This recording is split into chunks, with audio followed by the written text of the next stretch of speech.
ഷാങ്യുവിൻ്റെ ഗ്രാമമൊക്കെ ഉൾപ്പെടുന്ന പ്രദേശത്തിൻ്റെ ഇപ്പോഴത്തെ മെയിൻ ഗവൺമെൻറ് ഒഫീഷ്യൽ ലീ ആണല്ലോ. അതുകൊണ്ട് ഇവിടെ നടന്ന ഈ ദുരന്തത്തെക്കുറിച്ച് അറിഞ്ഞ് അവൻ അവിടെ നേരിട്ടെത്തുന്നുണ്ട്. 500-ൽ കൂടുതൽ ആളുകൾ കൊല്ലപ്പെട്ടിരിക്കുന്നു. ഒരുപാട് ആളുകൾക്ക് ഗുരുതരമായി പരിക്കുകൾ പറ്റിയിരിക്കുന്നു. ഒരുപാട് പേർക്ക് വീടുകൾ നഷ്ടപ്പെട്ടിട്ടുണ്ട്. അതുപോലെ ഫുഡും വസ്ത്രവും ഒന്നുമില്ലാതെ ഒരുപാട് പേർ കഷ്ടപ്പെടുകയാണ് എന്നൊക്കെ അവന് റിപ്പോർട്ട് കിട്ടുന്നുണ്ട്. വേണ്ട നടപടികൾ ചെയ്യാനുള്ള ഏർപ്പാടുകളൊക്കെ അവൻ ഉടൻ തന്നെ അറേഞ്ച് ചെയ്യുന്നു. ഈ സമയത്താണ് ഷാങ്യു ഏത് ഭാഗത്തേക്കാണ് പോയിരിക്കുന്നതെന്ന് തങ്ങൾക്ക് വിവരം കിട്ടിയിട്ടുണ്ട് എന്ന് മറ്റൊരാൾ വന്ന് റിപ്പോർട്ട് ചെയ്യുന്നത്. അതോടെ ലീ നേരിട്ട് തന്നെ അവളെ അന്വേഷിച്ച് പുറപ്പെടാൻ ഒരുങ്ങുന്നു. പക്ഷേ അവന് മുമ്പ് പറ്റിയ പരിക്കുകളിൽ നിന്ന് ഇതുവരെ പൂർണ്ണമായും റിക്കവർ ആയിട്ടില്ല. അതുകൊണ്ട് അവൻ അവിടെ റെസ്റ്റ് ചെയ്ത് തങ്ങൾ പോയി അന്വേഷിച്ചാൽ പോരെ എന്ന് ഷൗറാൻ അവനോട് ചോദിക്കുന്നുണ്ട്. പക്ഷേ ഷാങ്യുവിൻ്റെയും ഷാങ്ങിങ്ങിൻ്റെയും ഒക്കെ പ്രൊട്ടക്ഷൻ ജനറൽ ഹേവനെ നേരിട്ട് ഏൽപ്പിച്ചതാണല്ലോ. അതുകൊണ്ട് ഇക്കാര്യത്തിൽ ഞാൻ നേരിട്ട് പോയേ പറ്റുകയുള്ളൂ എന്ന് പറഞ്ഞ് അവൻ നേരിട്ട് തന്നെ അവളെ അന്വേഷിച്ചിറങ്ങുന്നുണ്ട്. ഷാങ്യുവിന് അടുത്ത ദിവസം രാവിലെ ബോധം വീഴുന്നു. അവൾ ഉണരുമ്പോൾ ആ മുറിയിൽ വേറെ ആരും ഉണ്ടായിരുന്നില്ല. പുറത്ത് ഷിയേഷിയും ഷിയേവിയും കൂടി സംസാരിക്കുന്നത് ഇവൾ കേൾക്കുന്നുണ്ട്. അവർ ജീഷു ആർമി തങ്ങളെ അന്വേഷിച്ച് വരികയാണ് എന്നുള്ള കാര്യങ്ങളൊക്കെയാണ് പറഞ്ഞുകൊണ്ടിരുന്നത്. ഇത് കേട്ടപ്പോൾ ആ കൊള്ള സംഘത്തിലെ ആൾക്കാർ വേഷം മാറി തന്നെ ഇവിടെ കൊണ്ടുവന്നിരിക്കുകയായിരിക്കും എന്നാണ് അവൾ വിചാരിക്കുന്നത്. ഈ സമയത്താണ് അവളുടെ ഡ്രസ്സൊക്കെ അലക്കി ഉണക്കിക്കൊണ്ട് ആ മുത്തശ്ശി അങ്ങോട്ടേക്ക് വന്നത്. അവർ വരുന്നത് കണ്ടുകൊണ്ട് ഷാങ്യു വേഗം ഉറങ്ങിയതുപോലെ തന്നെ ബെഡിൽ കയറി കിടക്കുന്നു. അവർ അടുത്ത് വന്നിരുന്ന് അവളുടെ പൾസൊക്കെ ചെക്ക് ചെയ്യുന്നുണ്ട്. അത് കഴിഞ്ഞപ്പോഴാണ് അവർക്ക് കണ്ണ് കാണില്ല എന്ന് ഷാങ്യുവിന് മനസ്സിലാവുന്നത്.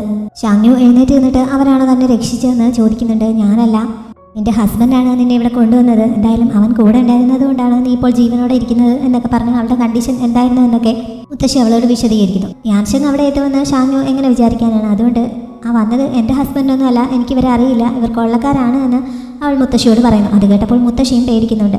പക്ഷേ വയ്യാത്ത താൻ എങ്ങനെ അവിടെ നിന്ന് രക്ഷപ്പെട്ട് പോകാനാണ് എന്ന് അവർ ചോദിക്കുന്നു. അവൾ തന്നെ അതിനൊരു വഴി കണ്ടെത്തുന്നുണ്ട്. അവൾ തന്നെ ജനാല വഴി പിടിച്ചുകൊണ്ട് പോകുന്നത് പോലെ മുത്തശ്ശി അകത്ത് നിന്ന് ബഹളം ഉണ്ടാക്കുന്നു. ഇത് കേട്ടുകൊണ്ട് പുറത്ത് നിൽപ്പുണ്ടായിരുന്നവർ ഓടി അകത്തേക്ക് ചെല്ലുമ്പോൾ ജനാല തുറന്നതുപോലെ കിടക്കുന്നത് കാണുന്നു. മുറിയിൽ ആരെയും കാണാനുണ്ടായിരുന്നതുമില്ല. അവർ രണ്ടുപേരും കൂടി അതുവഴി ചാടിപ്പോയതായിരിക്കുമെന്ന് കരുതി ഇവർ പുറത്തേക്കിറങ്ങി അവരെ അന്വേഷിച്ച് പോകുന്നുണ്ട്. ശരിക്കും ഷാങ്യു മുത്തശ്ശിയും കൊണ്ട് ആ മുറിയിൽ തന്നെ ഒളിച്ചിരിപ്പുണ്ടായിരുന്നു. ഇവർ പോയി കഴിഞ്ഞപ്പോൾ അവൾ പുറത്തേക്ക് ഇറങ്ങുന്നു. എന്നിട്ട് മുത്തശ്ശിയും എടുത്തുകൊണ്ട് അവിടെ നിന്ന് ഓടി രക്ഷപ്പെടാൻ തുടങ്ങുന്നു. യാൻഷങ് അവൾക്ക് നൽകിയിട്ട് പോയ ആ റിസ്ക് ഗാർഡ് അവിടെ ഊരി വെച്ചിട്ടുണ്ടായിരുന്നു. അതും അവൾ കയ്യിലെടുക്കുന്നുണ്ട്.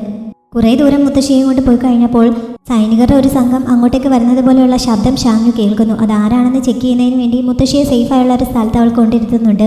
അവിടേക്ക് വരുന്നത് ഗവൺമെൻറ് ഓഫീസേഴ്സ് ആണെങ്കിൽ താൻ അവരെ ഇങ്ങോട്ടേക്ക് വിളിച്ചുകൊണ്ട് വരാം. അവർ ഒഫീഷ്യൽസ് ആണെന്ന് അറിയുകയാണെങ്കിൽ മുത്തശ്ശി അവർക്കൊപ്പം പോകണം, അല്ലെങ്കിൽ ഇവിടെ തന്നെ പതുങ്ങിയിരിക്കണം എന്നൊക്കെ മുത്തശ്ശിയെ പറഞ്ഞ് ഏൽപ്പിച്ചിട്ട് അവൾ മറ്റൊരു ഭാഗത്തേക്ക് പോയി ആരാണ് അതുവഴി പോകുന്നതെന്ന് ചെക്ക് ചെയ്യുന്നുണ്ട്. ലീയുടെ സംഘമായിരുന്നു അതുവഴി പോയിക്കൊണ്ടിരുന്നത്. പക്ഷേ ഇവൾ നിൽക്കുന്നത് മലയുടെ മുകളിലും അവർ പോകുന്നത് താഴെ കൂടിയുമാണ്.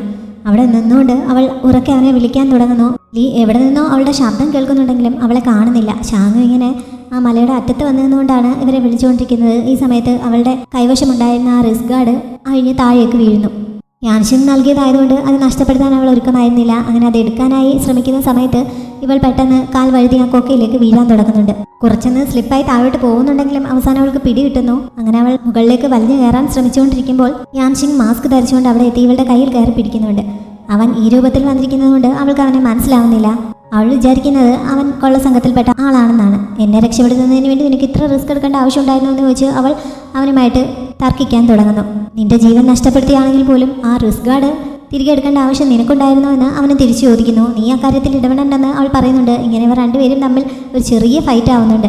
യാൻഷങ് അവളെ നിലത്തേക്ക് അമർത്തി കിടത്തിയിട്ട് നിന്റെ ജീവൻ പണയപ്പെടുത്തി പോലും ഇത് തിരികെ എടുക്കാൻ നിനക്ക് ആര് തന്നതാണെന്ന് ചോദിക്കുന്നു. നീ അതിനാണ് അറിയുന്നതൊക്കെ അവൾ തിരിച്ച് ചോദിക്കുന്നുണ്ടെങ്കിലും അവൻ പിടിവിടാത്തതുകൊണ്ട് അവൾക്ക് മറുപടി പറയേണ്ടി വരുന്നു. ഒരു ഫ്രണ്ട് തന്നതാണ് എന്ന് അവൾ പറയുന്നു. ഇത്രയ്ക്ക് വിലയെടുപ്പുള്ള ഫ്രണ്ട് ആരാണ് എന്ന് അവൻ വീണ്ടും ചോദിക്കുന്നുണ്ടെങ്കിലും നീ അതറിയണ്ടെന്ന് പറഞ്ഞ് അവൾ ദേഷ്യപ്പെടുന്നുണ്ട്. യാൻഷങ് ആണെങ്കിൽ അവളോട് താൻ ആരാണെന്ന് പറയുന്നതുമില്ല, അവളുടെ പിടിവിടുന്നതുമില്ല. പക്ഷേ ഇവളുടെ കയ്യിലെ മുറിവിൽ നിന്ന് കുറച്ച് സമയം കഴിഞ്ഞപ്പോൾ ചെറുതായിട്ട് ബ്ലീഡിങ് ഉണ്ടാവുന്നുണ്ട്. അത് കണ്ടപ്പോൾ പിന്നെ അവൻ പിടിവിട്ട് മാറുന്നുണ്ട്. അവൾ അവൻ്റെ മുഖത്തേക്ക് കുറേ മഞ്ഞ് തട്ടി എറിഞ്ഞിട്ട് വേഗം അവിടെ നിന്ന് എഴുന്നേറ്റ് ഓടുന്നു. യാൻഷങ് ഈ സമയത്ത് ഐഡന്റിറ്റി വെളിപ്പെടുത്താതിരുന്നത് അവർ അവസാനം പിരിഞ്ഞപ്പോൾ ഇവർ തമ്മിൽ പിണങ്ങിയാണല്ലോ പിരിഞ്ഞത്. ഷാങ്യു ഇപ്പോൾ തന്നെ കണ്ടാൽ അക്സെപ്റ്റ് ചെയ്യുമോ എന്ന് അവൻ അറിയില്ല. മാത്രമല്ല അവൻ യൂണിഫോം ധരിച്ചാണുള്ളത്. ഇതെല്ലാം കൂടി ഇവളോട് എങ്ങനെ പറയുന്നുള്ള ടെൻഷൻ കാരണമായിരിക്കണം അവൻ ഐഡന്റിറ്റി വെളിപ്പെടുത്താതിരുന്നത്. അവൾ സേഫ് ആയിരിക്കണമെന്ന് മാത്രമേ അവനിപ്പോൾ ആഗ്രഹിക്കുന്നുള്ളൂ. അതുകൊണ്ട് അവൻ അവളുടെ പുറകെ പോകുന്നില്ല. ഷാങ്യു കുറേ ഓടി ചെന്നപ്പോൾ ലീയെയും സംഘത്തെയും കാണുന്നു. ഇവളുടെ ശബ്ദം ഇവിടെ എവിടെയോ നിന്ന് കേട്ടത് കാരണം അവൻ ഈ ഭാഗം ലക്ഷ്യമാക്കി വരികയായിരുന്നു. അവളുടെ പരിക്കൊക്കെ കണ്ടപ്പോൾ എന്താണ് സംഭവിച്ചത്, അവൾക്ക് എങ്ങനെയുണ്ട് എന്നൊക്കെ അവൻ അന്വേഷിക്കുന്നു. എനിക്ക് പ്രത്യേകിച്ച് കുഴപ്പമൊന്നുമില്ല, ചെറിയ മുറിവുകൾ മാത്രമേ ഉള്ളൂ എന്ന് പറഞ്ഞ് അവൾ താൻ സേഫാക്കി ഇട്ടിരിക്കുന്ന ആ മുത്തശ്ശിയുടെ കാര്യം അവരോട് പറയുന്നു. എന്നിട്ട് അവരെ രക്ഷിക്കണമെന്നും അവനോട് റിക്വസ്റ്റ് ചെയ്യുന്നുണ്ട്. അവൻ അതിനുവേണ്ടി കുറച്ച് പേരെ പറഞ്ഞയക്കുന്നു. അത് കഴിഞ്ഞാണ് തൻ്റെ ഗ്രാമത്തിലുള്ളവർക്ക് സേഫ് ആണോ എന്ന് അവൾ അന്വേഷിക്കുന്നത്. ലീ അതിന് മറുപടി ഒന്നും പറയാതെ അവളെ അങ്ങോട്ടേക്ക് കൂട്ടിക്കൊണ്ട് പോകുന്നുണ്ട്. ഇവൾ ചെല്ലുന്ന സമയത്ത് ആ ഡെഡ് ബോഡികളൊക്കെ ഒഫീഷ്യൽസ് അവിടെ നിന്ന് നീക്കം ചെയ്തുകൊണ്ടിരിക്കുകയാണ്. ആ കാഴ്ച കണ്ട് തന്നെ അവൾ മരവിച്ച് നിൽക്കുന്നു. ഈ സമയത്താണ് ഷെഫ് ലീയുടെ ഡെഡ് ബോഡിയും കൊണ്ട് അവളുടെ മുന്നിൽ കൂടി പോകുന്നത്. അദ്ദേഹത്തെ കണ്ടപ്പോൾ അവൾക്ക് കരച്ചിൽ നിയന്ത്രിക്കാൻ കഴിയുന്നില്ല. പിന്നെ മുന്നോട്ട് ചെന്നപ്പോൾ അവൾക്ക് പ്രിയപ്പെട്ട പലരും ആ കൂട്ടത്തിൽ കിടക്കുന്ന അവൾ കാണുന്നു. അവളുടെ ഷോപ്പിനടുത്തായി ആ നൂഡിൽ ഷോപ്പ് നടത്തിയിരുന്ന ലേഡിയുടെ ബോഡിയും അതേപോലെ കാങ്ങിൻ്റെയും സോങ്യാൻ്റെ അമ്മയുടെയും ബോഡിയും ഒക്കെ അവളുടെ മുന്നിലൂടെ കടന്നു പോകുന്നുണ്ട്. ഷാങ്യു അവൾക്കറിയാവുന്ന എല്ലാവരെയും അടുത്ത് പോയിന്ന് പൊട്ടിക്കരയുകയാണ്. ഈ സമയത്താണ് ഒരു വണ്ടിയിൽ ആൻറ്റി സാഹോയുടെ തോന്നിക്കുന്നത് പോലെയുള്ള ഒരു ബോഡി അതുവഴി കൊണ്ടുവന്നത്. അവരുടെ കൈയാണ് പുറത്തേക്ക് കിടന്നിരുന്നത്. ആ കയ്യിൽ കിടന്നിരുന്ന വള കണ്ടപ്പോൾ അങ്കിൾ സാഹോ ആൻറ്റിക്ക് സമ്മാനം നൽകിയ വള പോലെയാണ് ഷാങ്യുവിന് തോന്നിയത്. അതുകൊണ്ട് തന്നെ അത് ആൻറ്റി ആയിരിക്കുമെന്ന് പേടിച്ച് അവൾ അടുത്തേക്ക് ചെല്ലുന്നു. പക്ഷേ ആ ബോഡിയുടെ മുഖം അവൾ കാണുന്നതിന് മുമ്പ് തന്നെ ആൻറ്റി സാഹോയും സർവൈവായ കുറച്ച് നാട്ടുകാരും കൂടി അവളെ ദൂരെ നിന്ന് വിളിക്കുന്നുണ്ട്. ആൻറ്റിയെയും അവരെയും കണ്ടപ്പോൾ ഷാങ്യുവിന് ചെറിയൊരു ആശ്വാസമാവുന്നു. അവരുടെ കൂട്ടത്തിലൊന്നും ഷാങ്ങിങ്ങിനെ കാണാത്തതുകൊണ്ട് ഷാങ്ങിങ് എവിടെയെന്ന് അവൾ വിളിച്ച് ചോദിക്കുന്നുണ്ട്. വിഷമത്തോടെ ആണെങ്കിലും ഷാങ്ങിങ് മിസ്സിംഗ് ആണ് എന്നുള്ള കാര്യം ആൻറ്റി അറിയിക്കുന്നു. അത് കേട്ടതും ഷാങ്ങുവിൻ്റെ ബോധം പോകുന്നുണ്ട്. ഷാങ്ങിങ്ങിനെയും കൊണ്ട് സുയാൻ സിംഗ് അവൻ്റെ സ്ഥലത്തേക്കുള്ള യാത്രയിലാണ്. സിഷാനും അവളുടെ കൂടെ ബാക്കിയായ അവളുടെ ആൾക്കാരും ഇവൻ്റെ ഒപ്പം തന്നെ പോകുന്നുണ്ട്.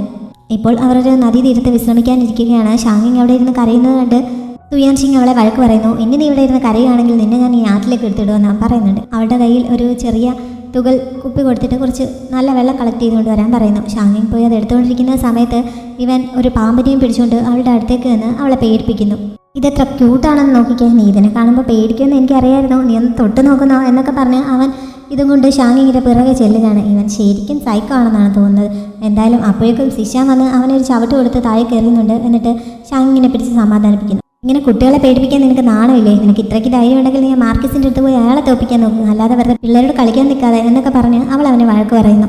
ഞാനൊരു തമാശ കാണിച്ചതല്ലേ എന്ന് പറഞ്ഞുകൊണ്ട് അവൻ എഴുന്നേൽക്കുന്നുണ്ട്. എന്തായാലും ഷാങ്ങിങ് പേടിച്ചിട്ട് അവൾക്ക് ഈ സമയം അവളുടെ ആസ്മ ട്രിഗർ ആവുന്നു. അങ്ങനെ അവൾക്ക് ശ്വാസം മുട്ടുന്നുണ്ട്.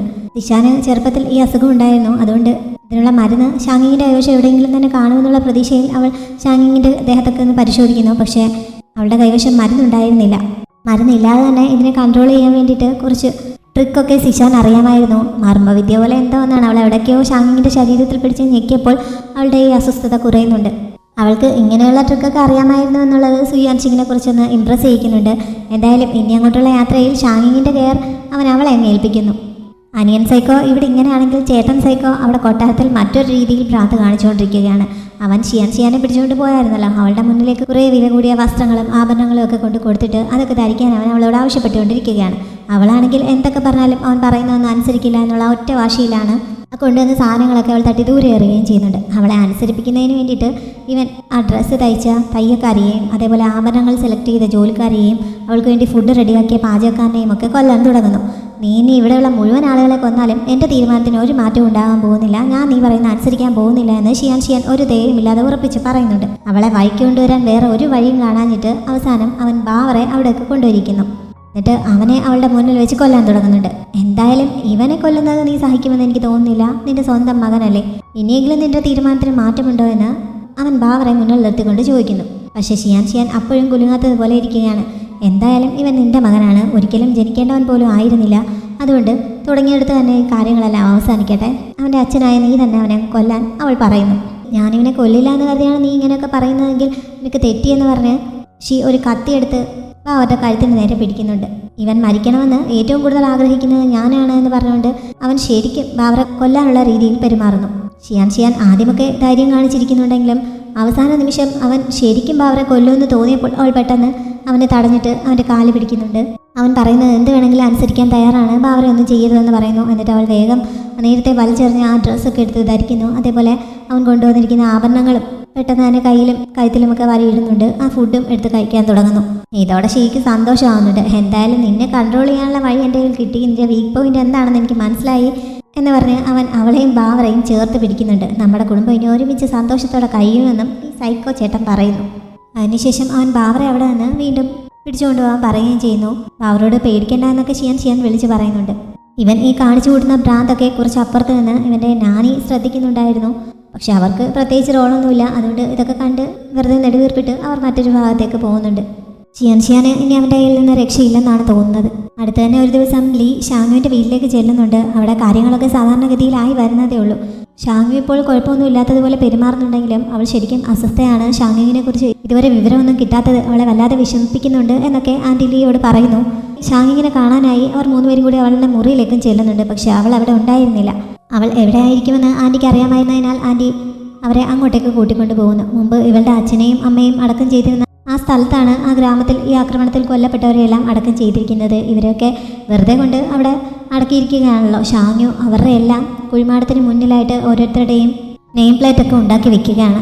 ചെയ്തത് അവൾ ആകെ ക്ഷീണിച്ചിരിക്കുന്നു. നീ എന്തിനാണ് ഇതൊക്കെ ചെയ്യുന്നത്? ഇതൊക്കെ ചെയ്യാൻ ഇവിടെ ഗവൺമെൻറ് ഉണ്ടല്ലോ എന്ന് പറഞ്ഞാൽ നീ അവളെ തടയുന്നുണ്ട്.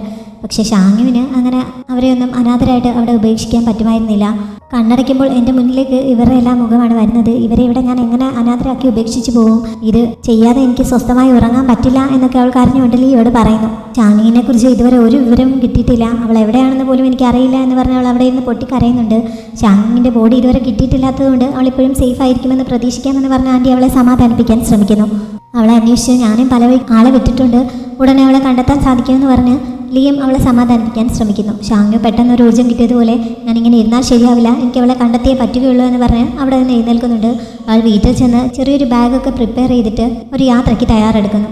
അവളുടെ അമ്മ അവസാനമായി അവൾക്ക് നൽകിയ ആ ഹെയർ പിൻ അവിടെ വെച്ചിട്ടാണ് അവൾ പോകുന്നത്. ഷാങ്ങിങ്ങിൻ്റെ അടുത്തേക്ക് തന്നെ എത്തിക്കണമെന്ന് പ്രാർത്ഥിക്കുകയും ചെയ്യുന്നുണ്ട്. ഷാങ്ങിങ്ങിനെ മാത്രമല്ല ഇവിടെ നിന്ന് രക്ഷപ്പെട്ട് പലരും പല ഭാഗങ്ങളിലേക്കും പോയിട്ടുണ്ട്. അവരെയെല്ലാം ഒരു ആപത്തും കൂടാതെ തിരികെ ഇവിടെ എത്തിക്കാൻ തനിക്ക് പറ്റണമെന്നാണ് അവൾ പ്രാർത്ഥിക്കുന്നത്.